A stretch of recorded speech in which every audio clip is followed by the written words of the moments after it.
2 ते 3 वर्षानंतर कर्जमुक्ती विचार केला जाईल, काय सांगा? काय सांगणार आहे या विषयावर? खरं म्हणजे या राज्यातल्या जनतेची खूप मोठी फसवणूक झाल्याची भावना सगळ्या जनतेची मला असं वाटतं की आज झालेली आहे। निवडणुकीपूर्वी शेतकरी बांधवांना यांनी आश्वासन दिलं की निधी कर्जमाफी करून 4 वेळा आता राज्याचे मुख्यमंत्री असलेले आणि त्यावेळेचे मुख्यमंत्री फडणवीस यांनी 4 वेळा सांगितलं की शेतकऱ्यांचा सांबार आम्ही कोरा करू।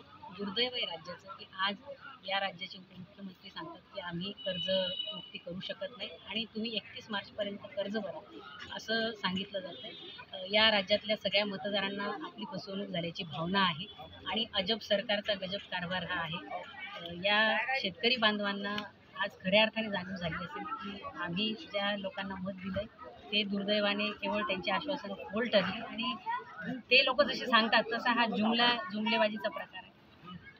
लाडकी बहीण योजनेसंदर्भात सांगण्यात आलं की ज्या महिला इतर योजनेचा लाभ घेत असतील त्या महिलांना 500 रुपयेचा लाभच देण्यात येईल असं माहिती पडतं।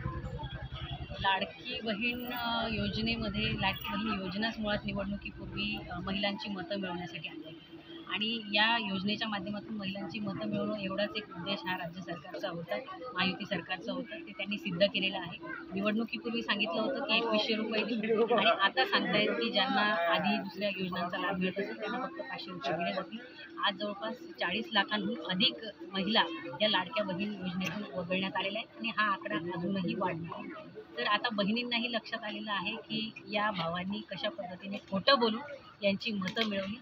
आता जी ओवाळणी ताटात टाकलेली होती ती ओवाळणी सुद्धा काढून घेण्याचं काम आणि हे पाप हे महायुतीचं सरकार करतं, हे पाप कुठेतरी फेडावं लागतं।